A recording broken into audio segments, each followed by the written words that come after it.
Hey, welcome to The Explainer. Today, we're diving into an idea that will completely rewire how you think about risk, markets, and, well, pretty much everything. We're talking about Nassim Taleb's game-changing concept, the black swan. All right, let's just jump right in with a statement that, it might feel a little unsettling. The biggest, most life-altering financial events you will ever experience. Yeah, they're the ones you never saw coming. Not even close. We spend so much of our time and energy trying to forecast what's next, but the things that actually move the needle, they almost always come out of left field. I mean, just think back. It's January 2020. Who, and I mean who, had global pandemic grinds the entire world economy to a halt on their bingo card? Pretty much nobody. It felt like it came from nowhere, and it upended everything in a matter of weeks. And look, it's not always bad news, right? On the flip side, you've got the AI boom. This explosive, almost overnight explosion in artificial intelligence has created trillions of dollars in value, and it completely blindsided most experts who thought we were still decades away from this. So here's the bottom line, the really crucial takeaway. Our world, our markets, our lives, they aren't shaped by all the normal, boring, predictable days. They're shaped and defined by a handful of extreme, rare events. And the crazy part is, most people build their entire financial lives as if those extreme days just don't exist.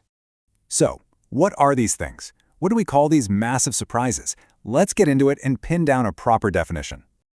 Okay, so the textbook definition of a black swan is an unpredictable event with extreme consequences. But it's not just any old surprise. According to Taleb, a true black swan has three very specific traits that set it apart. So let's really unpack these because they're super important. First, it is a massive outlier. It's so far off the charts that no one is expecting it.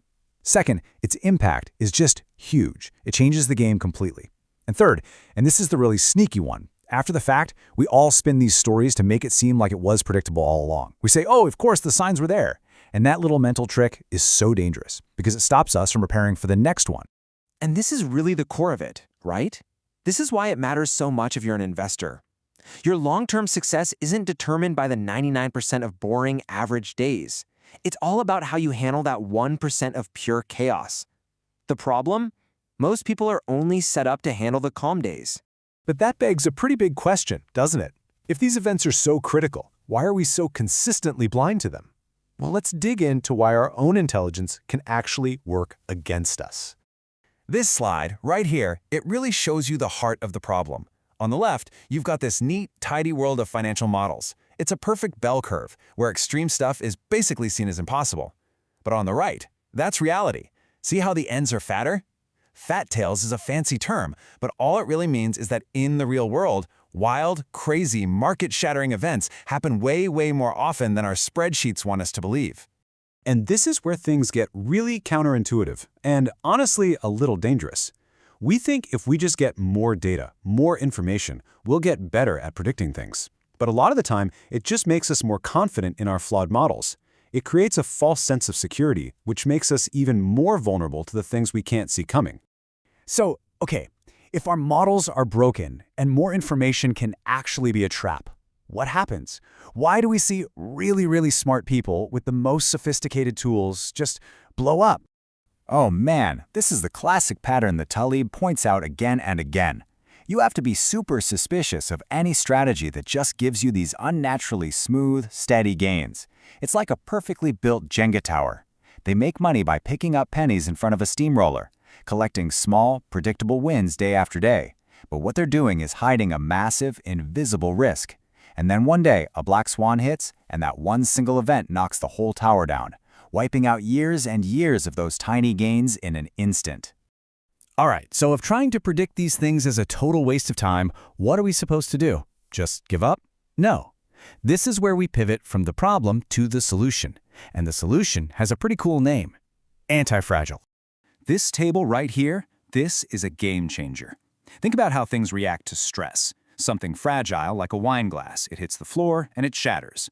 Something robust, like a steel bar, you hit it, it resists, and it stays the same. But Taleb gives us a third option: anti-fragile. An anti-fragile system doesn't just survive stress or chaos, it actually feeds on it. It gets stronger from the hit. And that means we have to completely change our objective. We have to stop playing the fortune teller game. The goal is not to guess the next black swan. The goal is to build a system, a portfolio, a life that's so well prepared for randomness that you don't have to know what's coming next.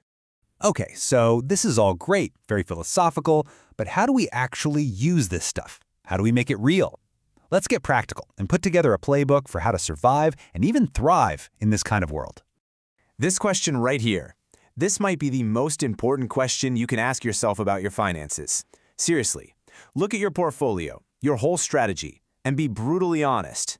If markets go crazy tomorrow, do you get wiped out or do you see a world of opportunity? If the answer is I die, you are fragile, period. Something has to change. Now that might sound a little technical, optionality, so let's break it down. Being short optionality is like selling insurance. You collect a small, steady check every month, but you're exposed to a single catastrophic loss that could wipe you out. That's fragile. Being long optionality is like buying a lottery ticket. You have a small, defined risk, but your potential upside is uncapped. It's massive. You want to be positioned to benefit from big surprises, not get destroyed by them. So you see, the real wisdom here, it's not some complicated secret formula. It's about sticking to timeless, rock-solid principles. You gotta have cash, so when everyone else is panicking, you can be greedy. You need to use strict position sizing so that no single bet can ever take you out of the game. You must avoid leverage like the plague, because it turns small mistakes into fatal ones.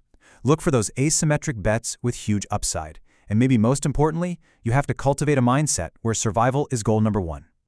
So, if you take away just one thing from all of this, let it be this. Stop building for the 99% of days that are quiet and boring. They don't matter. You need to build your strategy to withstand and even profit from that 1% of days when all hell breaks loose. And that all leads to this final, really profound thought. We're all taught to chase brilliance, to be the smartest person in the room. But in a world run by black swans, that's actually the wrong target. The real goal is just to last, to endure. Because at the end of the day, when that storm that you know is coming eventually hits, the winners aren't the smartest, they're just the ones who are still in the game. In a world full of unpredictable shocks, survival isn't just a prerequisite. Survival is the ultimate edge.